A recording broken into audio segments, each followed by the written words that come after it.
आजीवन पावे हरिનું ભજન કર પ્રભુનું ધ્યાન હરિનું લેજે શરણ સોંપી દે તન મન ને ધન કર પ્રભુનું ધ્યાન કર પ્રભુનું ધ્યાન કર પ્રભુનું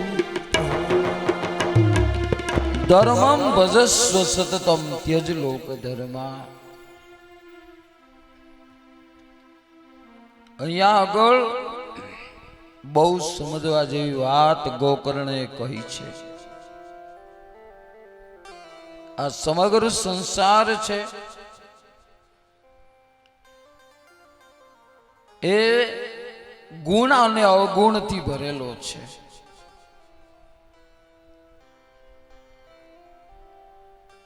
પિતાજી કોઈના ગુણ પણ ન જોવા અને કોઈના દોષ પણ ન જોવા. શું કહ્યું? અન્યસ્ય દોષ ગુણ ચિંતનમાં સુમુક્તવા. કોઈ પાપી હશે તો એના પાપ એ ભોગવશે, અને પિતાજી કોઈ સદકર્મી હશે તો એનું ફળ એ ભોગવશે. કોઈના પાપનું કે કોઈના સત્કર્મનું ફળ ક્યારેય કોઈ બીજાને મળતું નથી.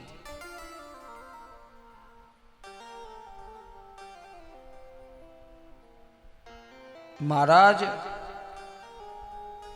ક્યારેય સ્વપ્નમાં પણ કોઈના દોષ અને ગુણ જોવા નહીં.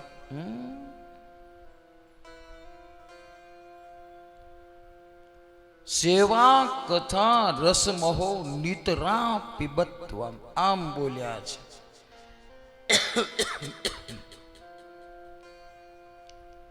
બની શકે તો આ શરીરનો ઉપયોગ સેવામાં કરો, કથા શ્રવણમાં કરો, એ પણ જેટલો બને એટલો વધારે ટાઈમ.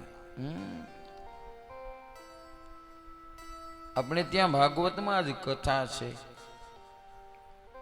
એક રાજાને ભગવાન રાજી થયા ને એટલે બીજું કઈ ન માગ્યું, કથા શ્રવણ કરવા 10,000 કાન માગ્યા. બોલો. હા, કોઈ પણ ક્ષેત્રમાં કથા થતી હોય, હું મારા રાજ્યમાં બેઠો બેઠો સાંભળી શકું એવો આશીર્વાદ આપો.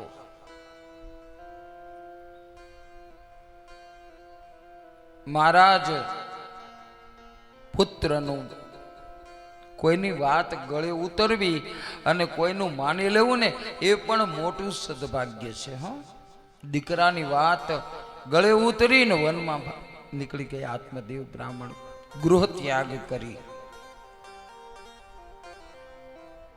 આ બાજુ ધૂંધલી ના દીકરાને લગામ વગર ન થયું. અત્યાર સુધી તો પિતાજી રોકતા હતા, પણ હવે એ તો ગયા. માં રહી અને ગૌકર્ણને એમ લાગ્યું કે કાજલ કી કોટરી મેં કિતનો જતન કરો, કાજલ કો દાગ ભાઈ લાગે ઈ લાગે, આપણે હવે અહીંયા રહેવાય નહીં, નહીતર આપણું આવી બન્યું. એ ગૌકર્ણ એ ચાલતી પકડી એ તીર્થોમાં જતા રહ્યા.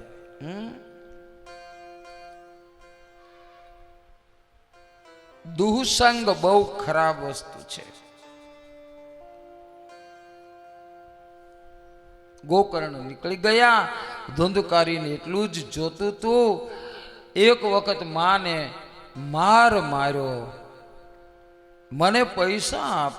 માં કહે કે નહીં, હવે કશું જ છે નહીં, કારણ કે નવું ઉમેરાય નહીં તો કુબેરનો ભંડાર પણ ખાલી થઈ જાય. તારે કાંઈ કરવું તો છે નહીં. 5 ગણિકાઓને લઈ આવ્યો છે. શબ્દ, સ્પર્શ, રૂપ, રસ અને ગંધ, આ 5 વેશ્યાઓ છે.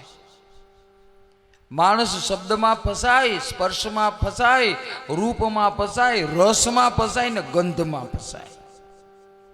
હા, જોજો સાચા સાધુ હશે ને એ 5 વસ્તુથી દૂર હશે. એને બહુ શબ્દ આરે લેવા નહીં. સદગુરુ શબ્દના થાવ અધિકારી પાનબાઈ. શું કીધું? શબ્દ સાંભળો પણ કોના? સદગુરુ શબ્દના. હા, એના અધિકારી બનો. એક શબ્દ છે, કોઈ મીઠું મીઠું બોલીને ઘૂસી જાય આપણાની અંદર ને પછી જે એનું અજમાયશ કરે ને પછી માણસ ફસાઈ જાય. આ શબ્દ છે. રૂપમાં ફસાઈ જાય, ગણિકાઓના રૂપમાં ફસાયો. સ્પર્શમાં વાસના ઘી ફસાયો, રસમાં અને ગંધમાં આ ફસાયો. 5 વિષયોમાં ધુંધકારી ફસાયો. 5 ગણિકાઓને પોતાના ઘરે રાખી. પણ પ્રશ્ન એ છે કે એને હતું ત્યાં સુધી થોડું ઘણું વધેલું નાણું આપ્યું, પણ આને તો કંઈ એના તો પતિદેવ ન હોય ને ધર્મનારી તો હતી નહીં. પૈસા થઈ રહ્યા એટલે કહે છે પૈસા લઈ આવો, નહીતર અમે સૌ અમારા સૌના ઘરે જઈએ. ત્યારે પેલો કહે કેવું, થોડી વાર ખમો. રાત્રિના રાજાના ખજાનામાં ચોરી કરી અને મુદ્રાઓ લઈ આવ્યો, ગણિકાઓના પગમાં મૂકી. ગણિકાઓએ મુદ્રાઓ જોતા ગભરાઈ ગઈ. આ તો રાજાનો ખજાનો છે, રાજાના દૂતો આવશે અને પૂછશે ક્યાંથી લાવ્યો. શું જવાબ આવશે? આપણું જ નામ આવશે. હવે ભલાઈ એમાં છે, આપણી પાસે પૈસા પણ રહે અને આપણે અહીંયાથી મુઠ્ઠીઓ આવીએ પણ આ નામ ન આપે એટલે આનો ખાતમો બોલાવી દો, આને મારી નાખો. ખૂબ મદિરાપાન કરાવ્યું, બેભાન જેવો તો થઈ ગયો હતો. અંગારા લીધા, એક લોઢીમાં કે વાટ ગમે તેમાં સાણસીવતી મુખ પોળું કરી અને અંગારા ધગધગતા મુખમાં મૂક્યા છે. તપ્તાંગાર સમોહાંચ તન મુખે વિચિક્ષિત. મરતો નહોતો કોઈ હિસાબે હો, જીવ નહોતો જતો એટલે આવું કરવું પડ્યું. અને અગ્નિ જ્વાલાથી દુખે ન તેન સા નિધનમ ગતા. પણ મર્યા પછી પ્રેત થયો. પ્રેત, હા, ભયંકર યોનિમાં. પેલી તો બધી પૈસા લઈને નીકળી ગઈ.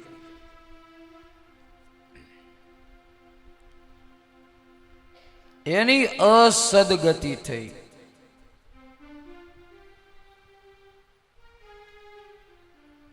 જીવ જ્યારે મનુષ્ય લોકમાં આવે છે ને ત્યારે એની હારે ઘણી આશાઓ, ઘણી તૃષ્ણાઓ, અપેક્ષાઓ એ લઈને આવે છે. પછી કરોડોપતિ, લાખોપતિ કે અબજોપતિ જે કોઈ હોય તે પણ ગમે તેવો પ્રસન્ન મુદ્રામાં રહેતો હોય, ગમે તેવો સુખી થઈને રહેતો હોય, સવા મણની તળાઈમાં રહેતો હોય, ખાવા પીવામાં, પહેરવા ઓઢવામાં, બંગલામાં, ગાડીઓમાં કંઈ વાંધો ન હોય, પણ એ જ વ્યક્તિ મરવા ટાણે માત્ર એવું વિચારે કે બીજું બધું તો ઠીક છે પણ મારા એક દીકરો છે, એ એકનો એક દીકરો હવે હજુ સુધી પરણ્યો નથી અને હજુ સુધી આ મારી મિલકતના, આ મારા ધંધામાં, મારા રોજગારમાં ધ્યાન દેતો નથી. હવે આ મિલકત છે એનું માલિક કોણ? આ મારા દીકરો આ બરાબર સાચવશે કે નહીં સાચવે? એ મરવા ટાણેની અપેક્ષાઓ એ એની અસદગતિનું નિમિત્ત બને.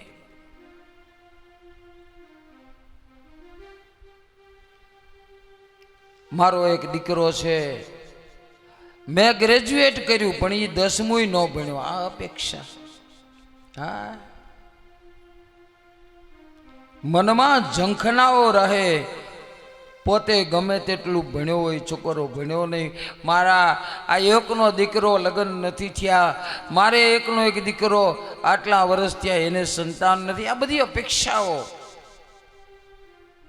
આવા અનેક અધૂરા કાર્યો સાથે જ્યારે જીવને આ લોક છોડવાનો સમય આવે ત્યારે એની અસદગતિ થાય છે.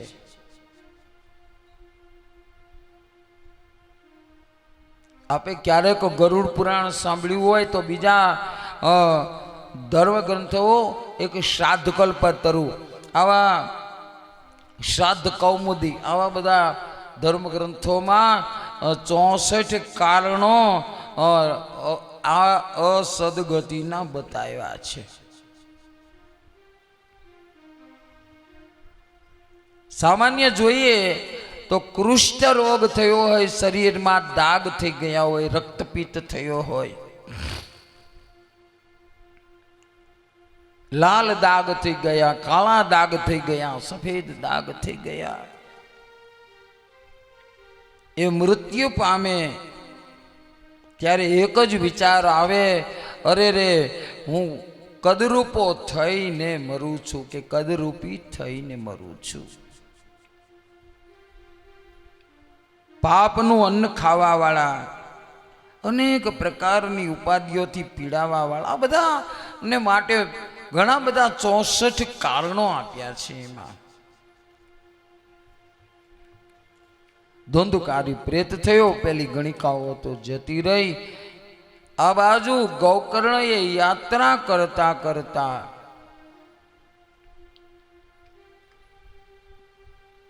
પોતાના ભાઈના મરણના સમાચાર સાંભળ્યા તો ગયાજીમાં શ્રાદ્ધ કર્યું છે.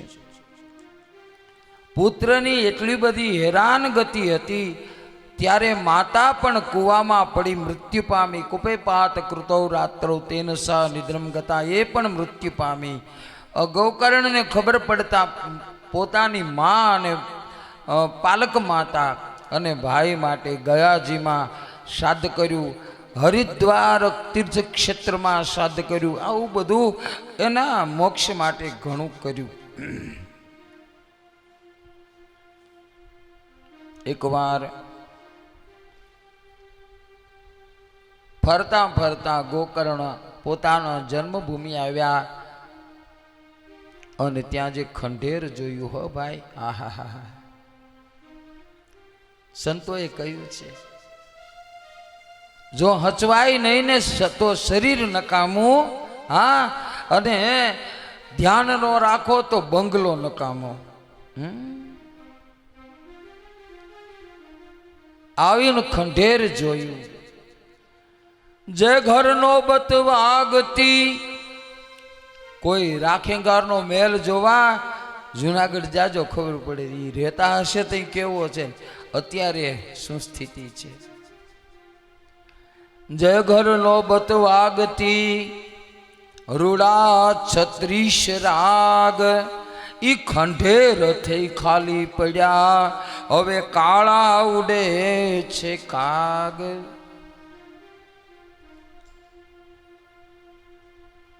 રાત્રિ થઈ, પથારી કરીને સૂતો છે. મધ્યરાત્રિના ધોંધુકારી આવ્યો. અનેકવિધ રૂપ લેવા માંડ્યો છે. કોણ જાણે કેટલાય રૂપ લીધા છે.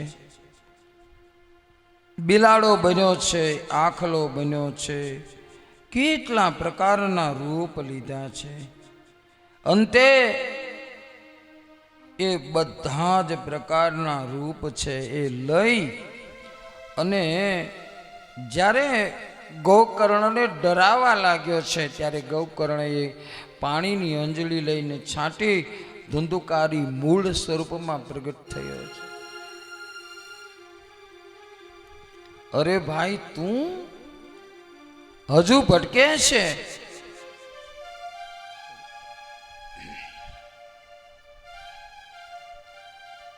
તારા માટે તો મેં ગયાજીમાં શ્રાદ્ધ કર્યું, હરિદ્વારમાં શ્રાદ્ધ કર્યું. મને યાદ છે ત્યાં સુધી બધા પુણ્ય કર્મો કર્યા. ધોંધુકારી કહે છે ભાઈ, મહાપાપી હતો, ગયા શ્રાદ્ધ સતેમાં ના આપી. કદાચ જો ગયા શ્રાદ્ધ કરશો ને તો મને મુક્તિ ન મળે, કારણ કે મારા કર્મ જ એવા હતા. ઉપાયમ પરમ કિંચિત, બીજો કોઈ ઉપાય કરો. હા, ધુંધુકારીને જોઈને ગોકર્ણ કહે, હવે તું ભાઈ છો, પાલક પિતાનો દીકરો છો, કંઈક જરૂર કરીશ. પ્રાતઃ કાળ થયું, ભગવાન બ્રાહ્મણનો દીકરો બ્રાહ્મ મુહૂર્તમાં ઉઠે. હો, સૂર્યનારાયણ ઉદિત થયા, વંદન કર્યા. ભલે ઉગાય ભાણ,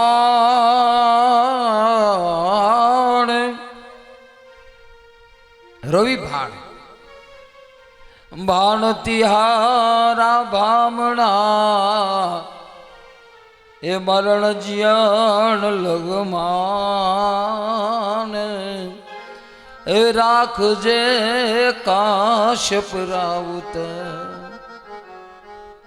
સૂર્યને વંદન કર્યા. ઓમ નમો ભગવતે સૂર્યાય નમઃ. ઓમ નમો ભગવતે સૂર્યાય નમઃ.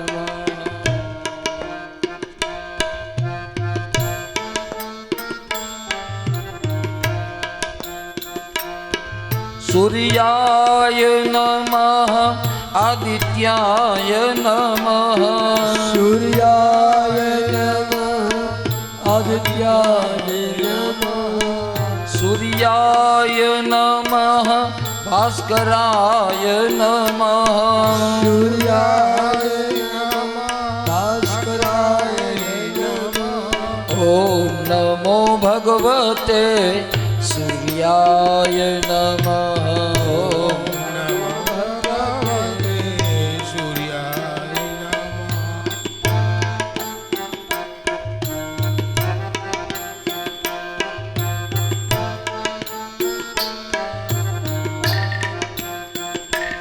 मैंने सूर्य का ध्यान लगाया, मैंने सूर्य का ध्यान लगाया,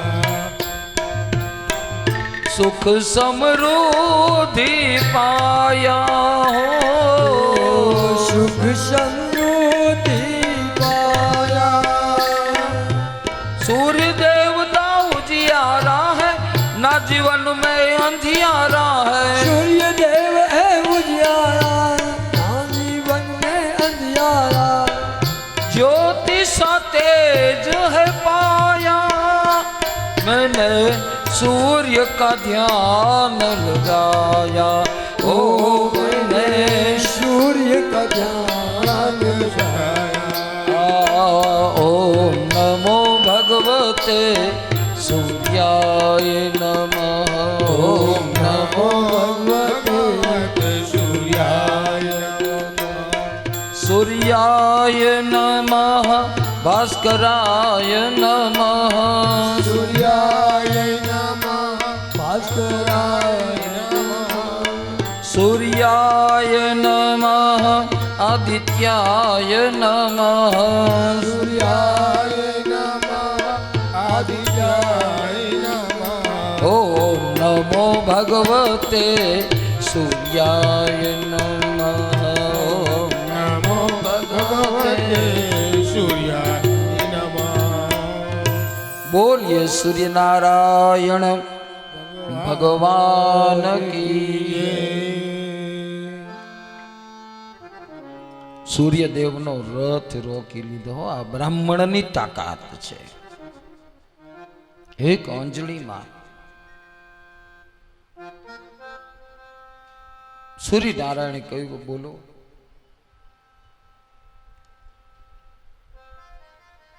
ગોકર્ણ કહે, ભાઈ હે પ્રભુ, મારા ભાઈને દુર્ગતિ થઈ છે. આટલું બધું કરવા છતાં પણ મારા ભાઈને સદગતિ નથી થતી.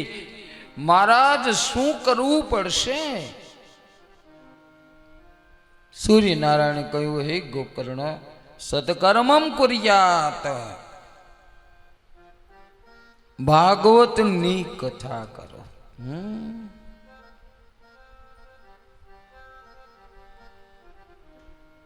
ગોકર્ણ કહે ભલે મહારાજ, વિદ્વાન તો હતા, કાશી ભણેલા હતા. ગોકર્ણને કહ્યું ચિંતા ન કર, હું તને મુક્તિ આપીશ. હરિદ્વાર આવ્યા, વળી પાછા એની એ જગ્યા આનંદ નામનો તટ, ત્યાં મંડપ રોપી ગૌકર્ણએ કળિયુગના 30 વર્ષ પછી, જોજો આ કથાનો પ્રારંભ પૃથ્વી પર બીજી વખત ક્યારે થયો? પહેલી વખત સતયુગમાં સનાતન સંપ્રદાયની રક્ષા માટે થઈ અને બ્રહ્માના માનસ પુત્રોએ પ્રથમ ભાગવત કરી. બીજી ભાગવત કોણે કરી? કળિયુગના 30 વર્ષ પછી. એટલે આમ જો આપણા હિસાબ પ્રમાણે ગણો તો 30,000 વર્ષ થાય.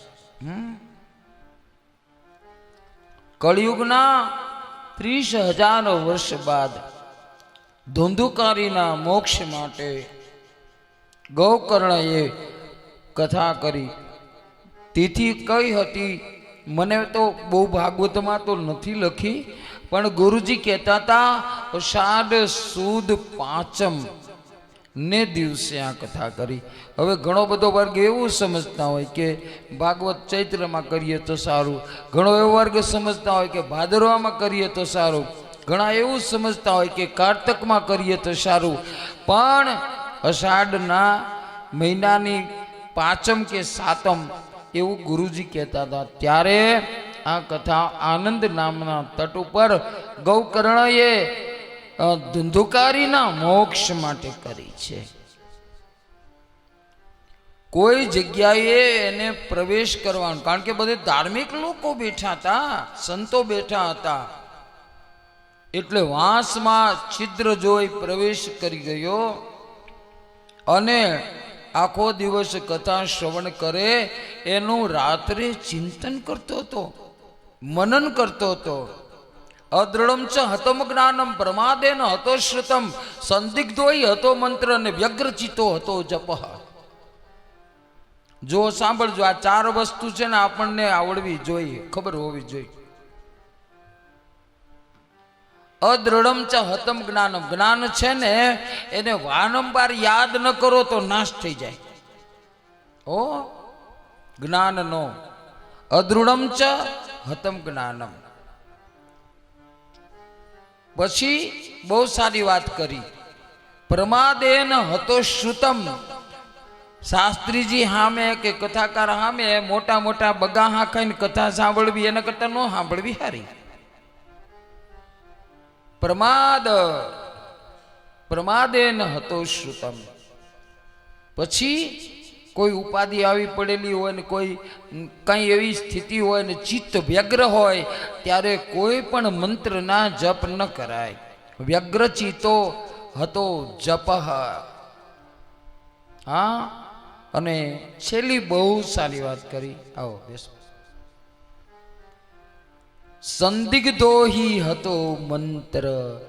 જે મંત્રમાં સંદેહ હોય એ મંત્રના જાપ કરવા નહીં, નિષ્ફળ જાય. આ ફળ આપશે કે નહીં આપે? આ મંત્ર આપ્યો તો છે પણ ફળ આપશે કે નહીં આપે? સંદિગ્ધ. અરે પણ આવા બધા જો વિચાર કરવા હોય તો મંત્ર લેવાય જ નહીં.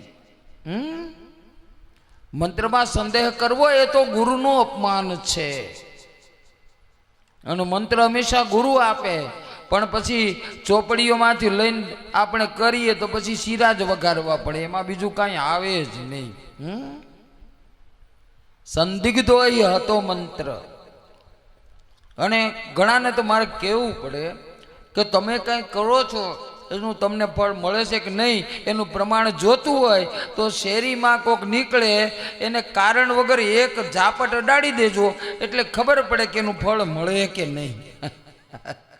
એને ટાઈમે એટે ટાઈમ એ એકની બેની પ્રસાદી ન આપી દે ને ત્યાં સુધી એને સંતોષ ન થાય. આ કર્મનું ફળ છે, તરત જ મળે. હા, મહારાજ ધુંધુકારીને લેવા માટે વિમાન આવ્યું એવી કથા છે. ગૌકર્ણ કહે અમારો શું વાંક? હા, ભગવાનના પાર્ષદોએ કહ્યું તમે બધાએ કથા કરી ખરી પણ સાંભળી ખરી, પણ સાંભળીને રાખી નહીં, નાખી. હા, જ્યારે ધુંધુકારી તો નિત્ય પ્રતિ કથાનું ચિંતન કરતો, મનન કરતો, દૃઢ કરતો હતો, એટલે એને એનું ફળ મળ્યું. તમે પણ કરો. અને પછી કહેવાય છે વળી પાછા ભાદરવા સુદ ત્રીજને દિવસે ગોકર્ણએ વળી એક કથા કરી અને એમાં પ્રાણી પશુ જીવજંતુ સહિત સૌને મુક્તિ મળી. રામ અયોધ્યામાં હતા ને એના માટે કહેવાય છે કે આખી અયોધ્યા તણું મારા જ સુધાર્યું મોત. અયોધ્યામાં જેટલા મૃત્યુ પામે ને એ બધાને સદગતિ. આખી અયોધ્યા તણું મારા જ સુધાર્યું મોત. હડેલ કૂતરા હોત તું સ્વર્ગે લઈ ગયો શામળા. હા, એ અયોધ્યાના શ્વાન હતા જેવા તેવા ને એ બધા, તો એને પણ બધાને તે સ્વર્ગ અપાયું. રામ છે. ધુંધુકારીના મોક્ષ પછી મહાત્મયની કથામાં વક્તાનું વર્ણન આવ્યું છે. હા, કયા મહિનામાં કથા કરવી એના પણ થોડાક દર્શન કરાવ્યા છે, પણ એ સાંપ્રત સમયમાં અનુકૂળ નથી. સાંપ્રત સમયમાં એવું છે ભગવાનની કૃપા હોય અને જ્યારે ઈચ્છા થાય ત્યારે આપ ભગવાનનું આ ભાગવત કથા કરી શકો છો, શ્રવણ પણ કરી શકો છો. વક્તા માટે એવું કહ્યું છે કે બ્રાહ્મણ હોય ત્યાં સુધી વધારે સારું. વિરક્ત વિપ્ર વૈષ્ણવ વેદ શાસ્ત્ર વિશુદ્ધિકૃત દૃષ્ટાંત કુશલો ધીરો વક્તા કાર્યો અતિ નિસ્પૃહ, એવું લખ્યું છે. હમણાં બધાને બહુ મુશ્કેલીઓ ઊભી થાય. કોઈક અડધા અડધું જાણતું હોય ને એ લોકો જ્યારે મળે ને ત્યારે ઉપાધિ ઊભી કરી દે. એમ કે ભાગવતમાં લખ્યું વક્તા નિસ્પૃહ હોવો જોઈએ. તો અત્યારે તો બધા વક્તાઓ મોટી મોટી દક્ષિણાઓ લે છે, નામ કરે ને તેમ કરે ને. મેં કહ્યું તમે નિસ્પૃહ શબ્દનો અર્થ સાંભળો. વક્તા કાર્યો અતિ નિસ્પૃહ. વક્તા દક્ષિણા નિસ્પૃહ નથી લખ્યું, જરા કે સમજો તો ખરા. અને વક્તા દક્ષિણા નિસ્પૃહ રહેશે તો પછી વક્તાને ક્યાં બધું આ સંસાર ચલાવવા માટે જવું?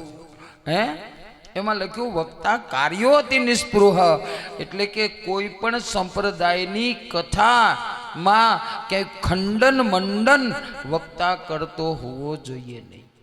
સૌ સંપ્રદાયો પોતાની રીતે બરાબર છે. હા, આપણે પણ બધા બરાબર છીએ. જેમ ચાલે તેમ જેને જે અનુકૂળ પડે એ કરે. યુનોમાં સંત સભા હતી ને પ્રમુખ સ્વામી મહારાજ આવ્યા હતા. હું પણ ઉપલબ્ધ હતો યુએસના એ યુનોની સભામાં. વિશ્વ હિન્દુ પરિષદનો ધર્માચાર્યના નાતે મને બોલાવેલો ને ગયો હતો. પ્રમુખ સ્વામી બાપાએ બહુ સારી વાત કરી હતી કે બાપા આપ ધર્મસભાની અંદર વિદ્યમાન છો અને શું કરવું જોઈએ. ત્યારે બાપાએ બહુ જ સારી વાત કરી કે દરેક પ્રકારના લોકો, દરેકને ભજનારો વર્ગ સૌને પોતપોતાની રીતે જેની અનુકૂળતા હોય એવાને ભજવા દેવા જોઈએ અને એને એના સંપ્રદાયમાં એને આગળ વધવા દેવા જોઈએ. આપણે ક્યારેય કોઈને રોકવા નહીં. હા, કેટલું સારી વાત.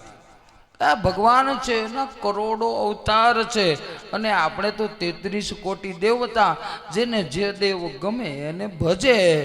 જે સંપ્રદાયમાં મજા આવે એ સંપ્રદાયમાં. પણ ગમે તે રીતે સનાતની હિન્દુ સંપ્રદાયમાં લોકો રામને ભજે કે કૃષ્ણને ભજે, સ્વામિનારાયણ ભજે કે પછી વિશ્વકર્મા ભગવાન હોય, એને જે અનુકૂળ આવે એ રૂપને ભજે ને એ કળિયુગમાં ઉત્તમ છે. હા, ભજન કરવું ને એ જ ઉત્તમ છે કળિયુગમાં. હા, બાકી બધું ઠીક છે. ભગવાને ધંધુકારીને પણ ગતિ આપી છે.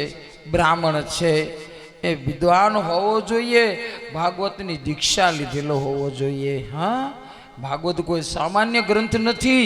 જેના પર જેણે ભાગવતની ગુરુ પાસે દીક્ષા લીધી નથી ને એના ઉપર કદાચ મને એવું લાગે છે કે ભગવાનની કૃપા જરૂર ઉતરે, પણ એટલી બધી નહીં જે ગુરુજીએ આપેલું જ્ઞાન છે. ગુરુ મહારાજની કૃપાથી આપણે આ મહાત્મયને અહીંયા વિરામ આપીએ.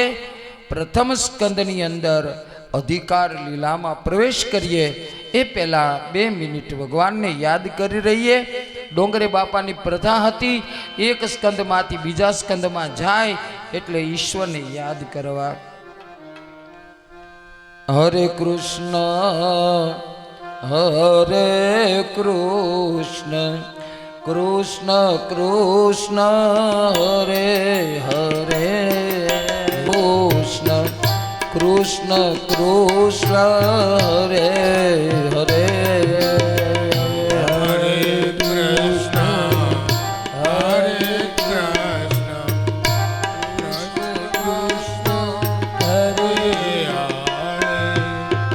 હરે રામ હરે રામ રામ રામ હરે હરે રામ હરે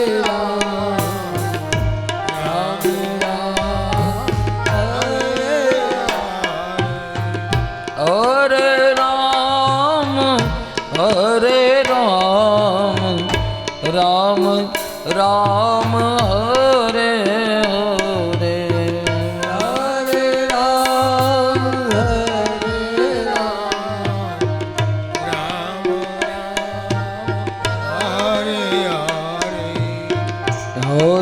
કૃષ્ણ હરે કૃષ્ણ કૃષ્ણ કૃષ્ણ હરે હરે હરે કૃષ્ણ હરે કૃષ્ણ કૃષ્ણ હરે હરે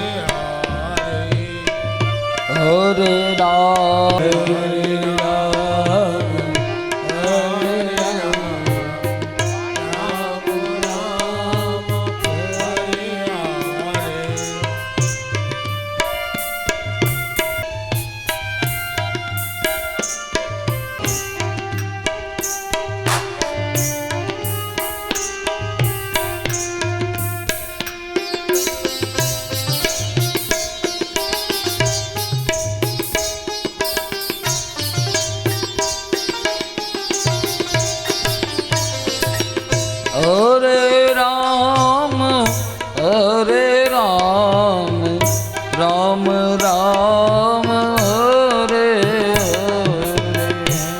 હરે રામ હરે રામ રામ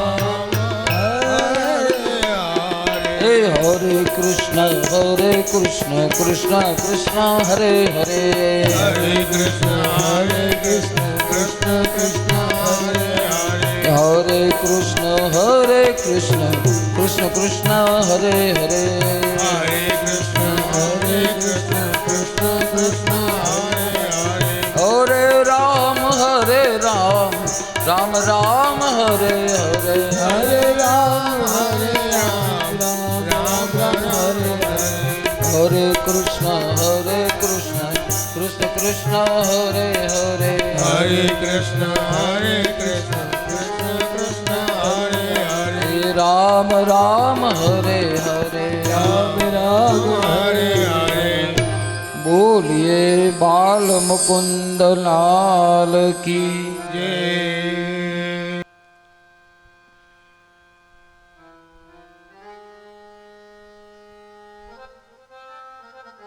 મને બહુ અંગ્રેજી નથી આવડતું, પણ મેં સાંભળ્યું છે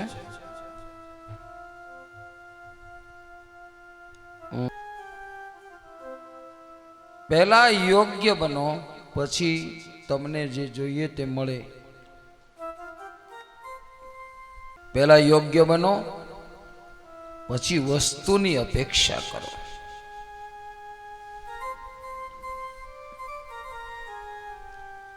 વકીલ બનવા માટે જો લો કે LLB કરવું પડતું હોય, હા, શિક્ષક કે એ બનતા પહેલા BEd કે કંઈ કરવું પડતું હોય, તો પછી ઈશ્વરને પ્રાપ્ત કરતા પહેલા થોડીક યોગ્યતા જરૂરી છે.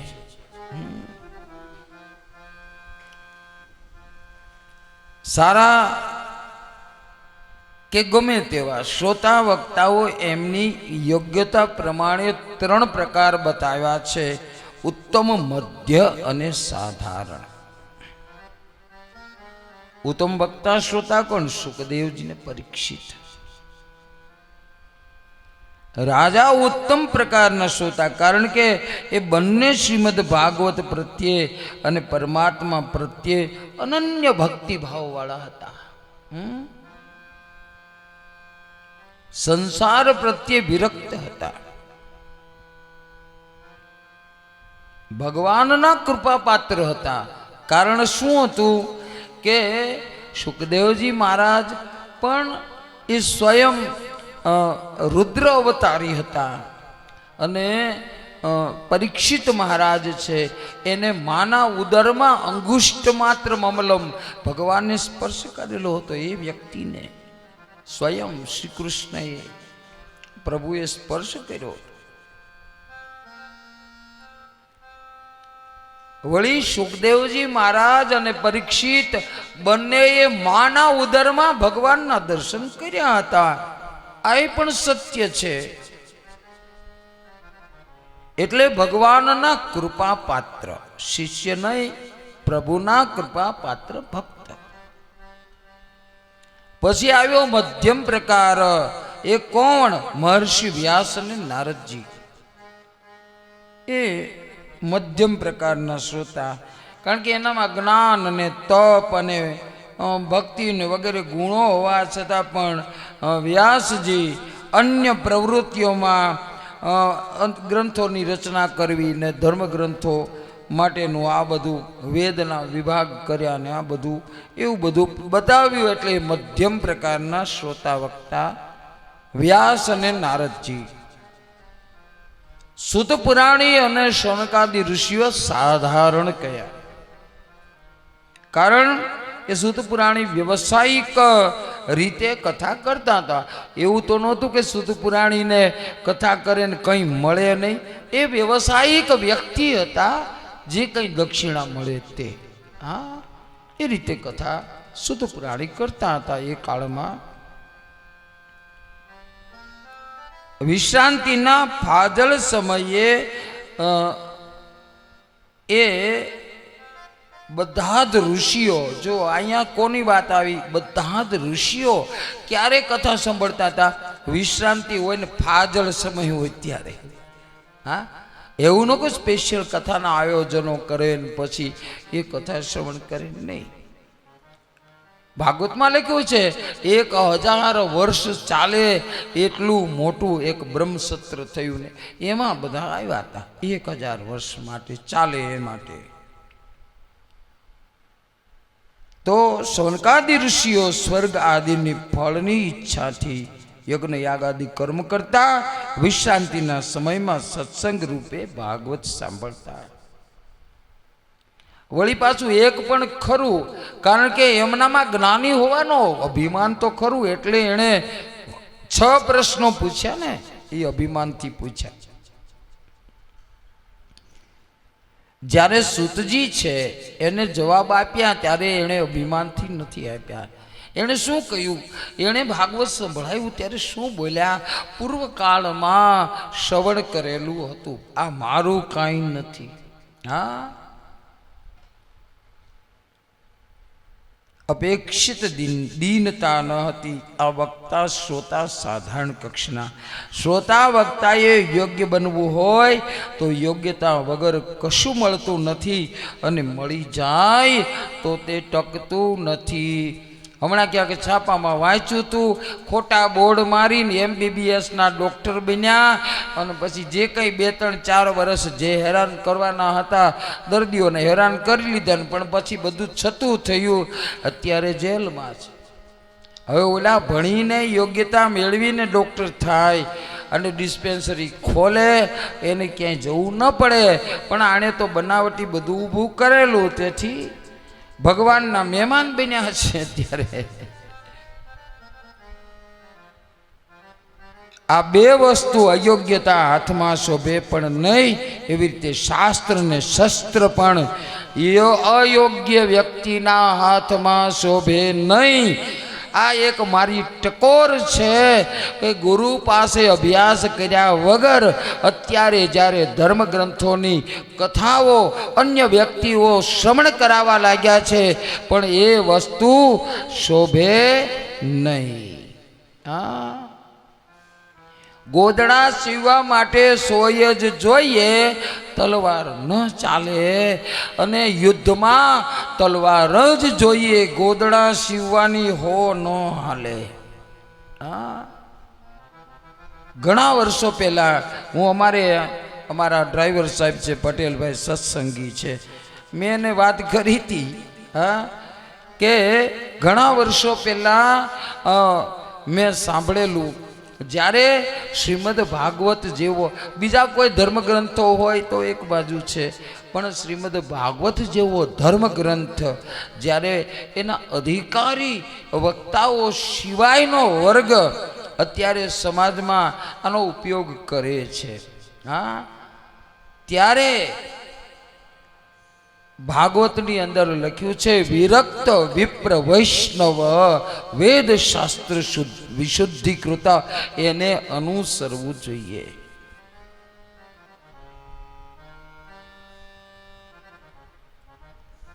એક ભાઈ ગીતા પ્રવચન કરતા હતા ને એમાં કહેવાયું કે સર્વસ્ય ચાહમ હૃદય સન્નિવિષ્ટો, ભગવાન કહે છે કે હું સૌના હૃદયમાં અંતર્યામી રૂપે રહું છું.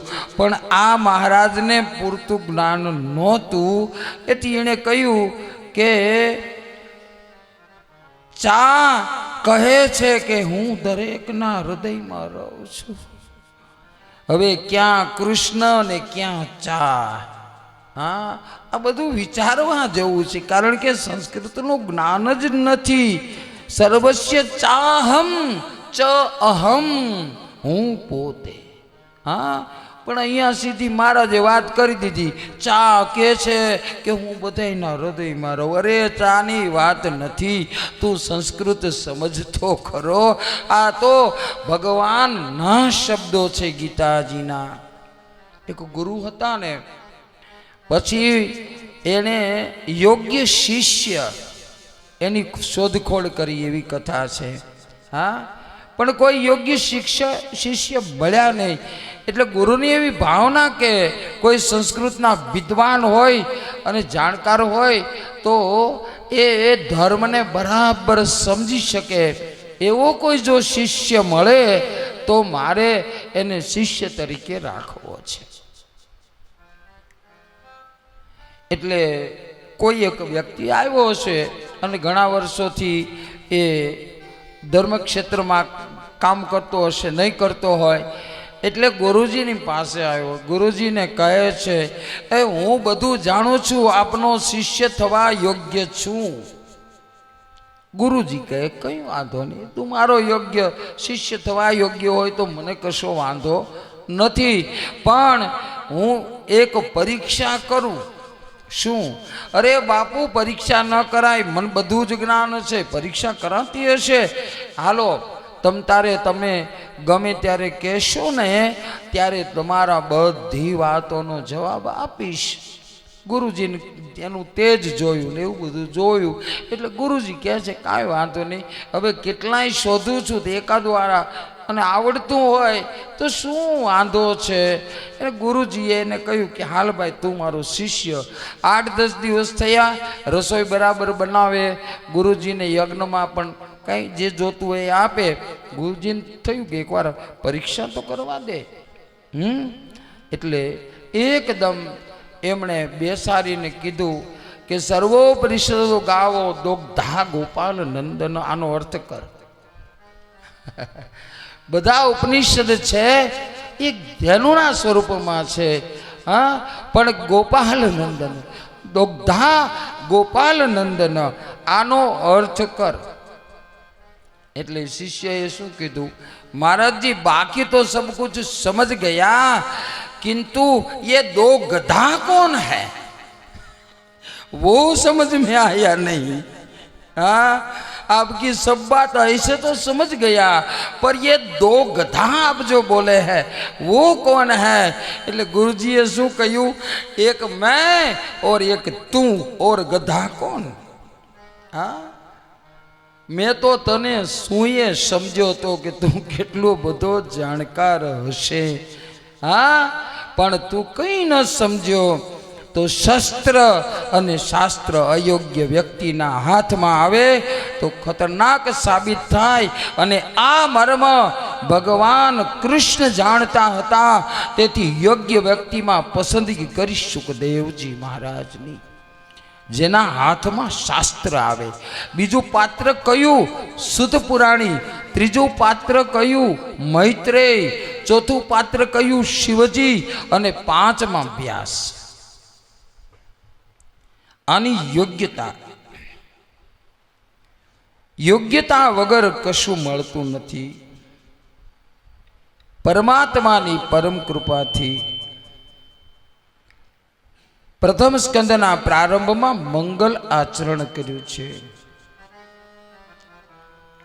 પ્રાતઃ કાળથી જો આપણે મંગલ આચરણ કરશું ને, તો પાંડુરંગ દાદા કહેતા હતા, પ્રાતઃ કાળમાં ઉઠીને મંગલ આચરણ કરશું તો આપણો દિવસ મંગલમય થશે. એથી પ્રથમ સ્કંદથી મંગલ આચરણ શરૂ કર્યા. करागरे वसते लक्ष्मी, कर मध्ये सरस्वती, कर मूले तु गोविंदम, प्रभाते कर दर्शनम.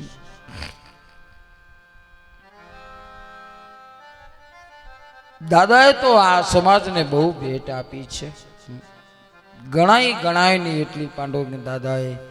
मारा जीवन काल दरमियान माधव बाग में दादानी हाजरी हती. कथामां श्रवण करवा आवता था.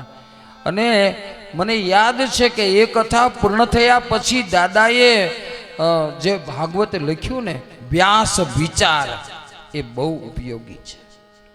ક્યારેક મળે તો સ્વાધ્યાય પરિવારોમાંથી લઈ આવજો.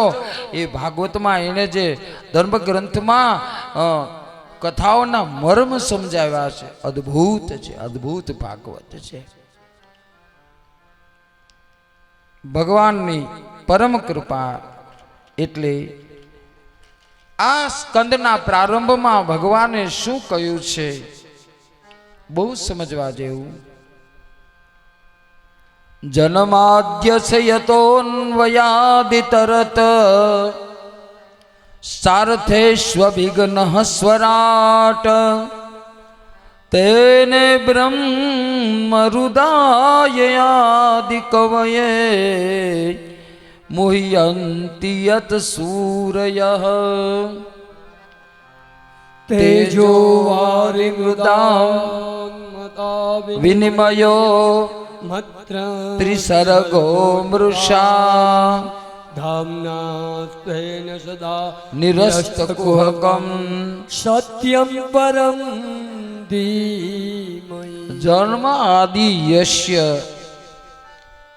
पहला श्लोक में कहूँ सत्यम परम धीमहि. जीवन काल दरमियान गमे ते करशु पण सत्य तो एज रहेशे, परमात्मानुं ध्यान.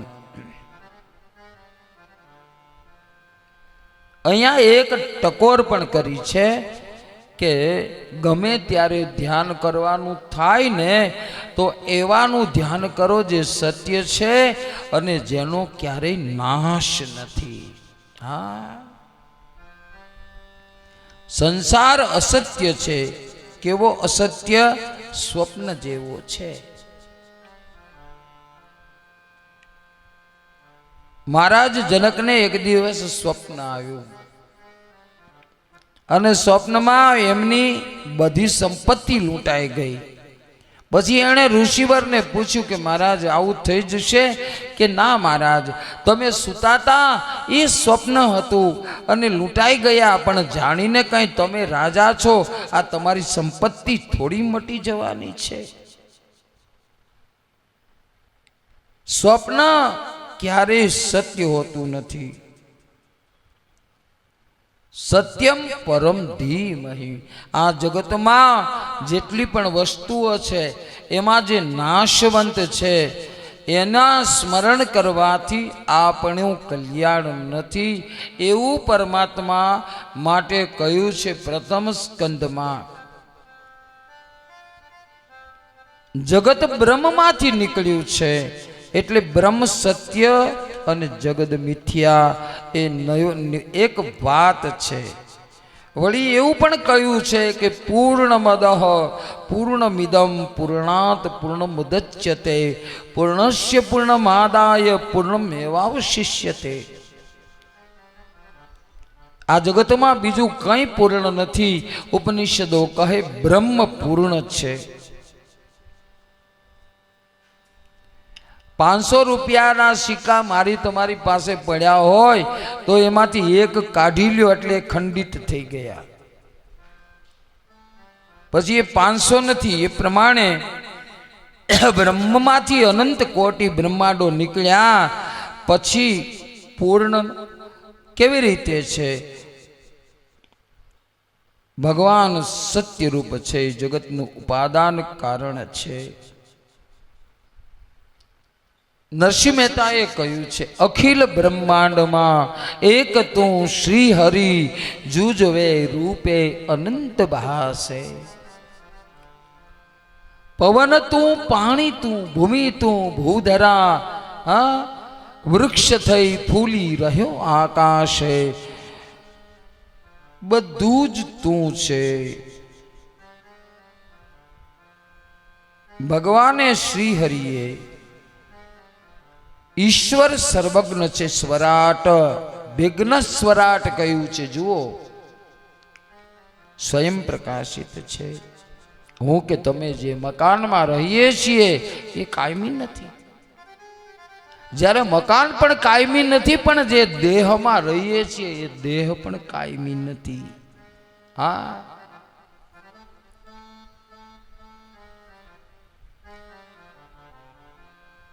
ગીતાજીમાં લખ્યું છે ભગવાને યદાદિત્ય ગતમ તેજો જગદમ ભ્રામ્યતે અખિલમ. આ ભ્રાંતિ છે, ભ્રામ્ય કે અખિલમ. આ જગત છે એ તમારી ભ્રાંતિ છે. આ ભાસયતે અખિલમ, આ ભાસે છે અખિલ બ્રહ્માંડ. આ ચંદ્ર, આ અગ્નિ, આ તેજ, આ બધું મામકમ. આ તમને લાગે છે, તમે જુઓ છો ને, પણ એ છે મારું, કોઈનું નથી.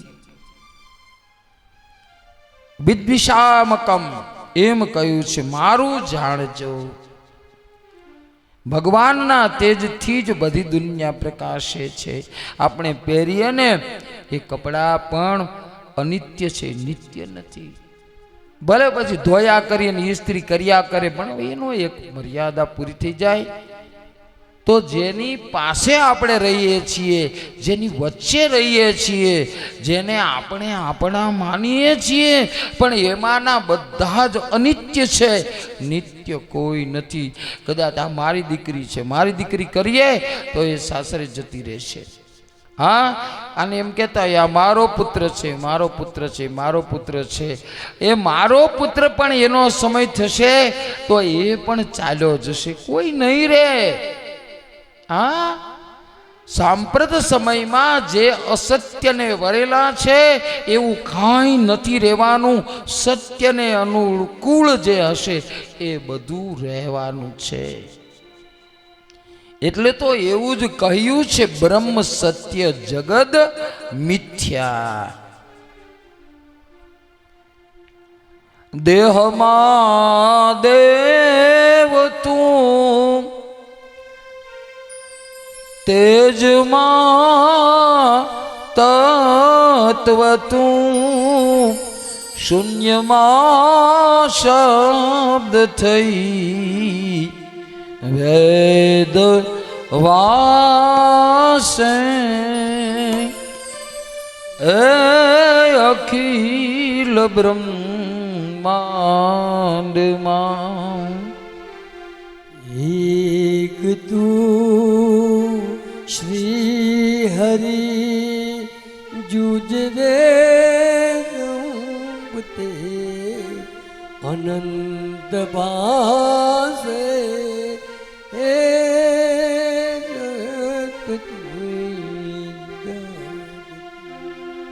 વેદ તો એમ વધે શ્રુતિ સ્મૃતિ શાખ દે કનક કુંડલ વિશે ભેદ ન હોય ઘાટ ઘડિયા પછી નામ રૂપ જૂજવા અંતે તો હેમ હોયે એ અખિલ બ્રહ્માંડમાં શૈલેષભાઈ શેનું હેમનું હેમ બોલો જઈ હેમનું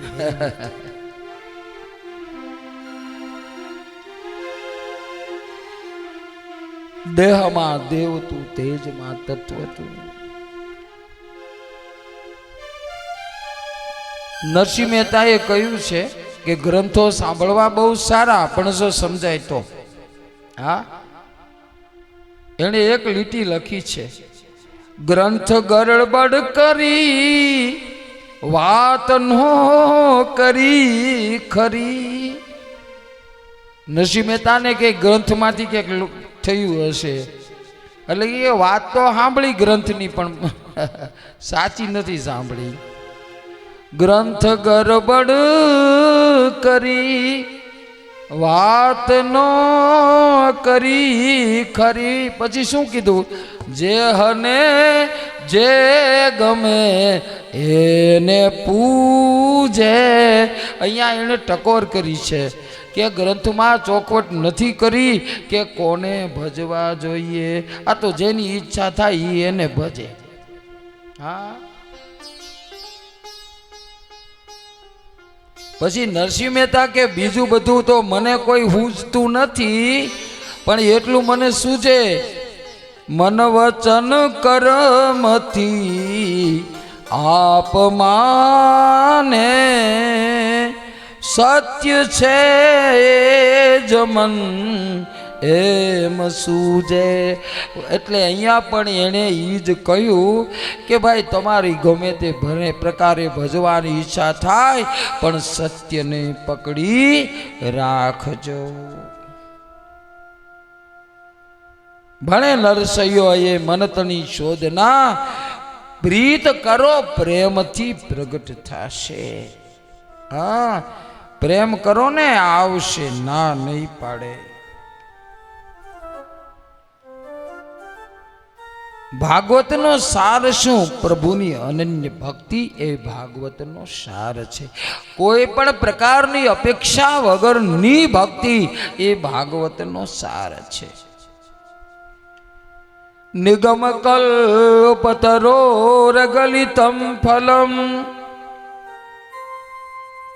શુકમુખાત મૃતદ્રવ સંયુતમ પિગવત ભાગવતમ રસમાલયમ મુહુરહો રસિકા ભુવિ ભાવુકા વેદ રૂપી કલ્પ વૃક્ષના ફળ રૂપી એ ભાગવત છે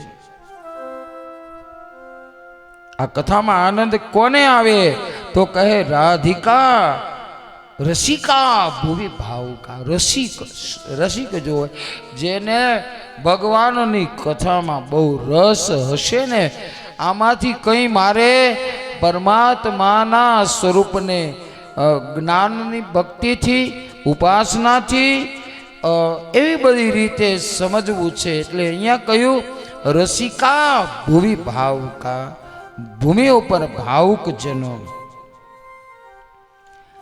રસિક અને ભાવિક કોણ? જેને કથા શ્રવણતા ઊંઘનું જોકું પણ ન આવે એને ભાવિક કહેવાય.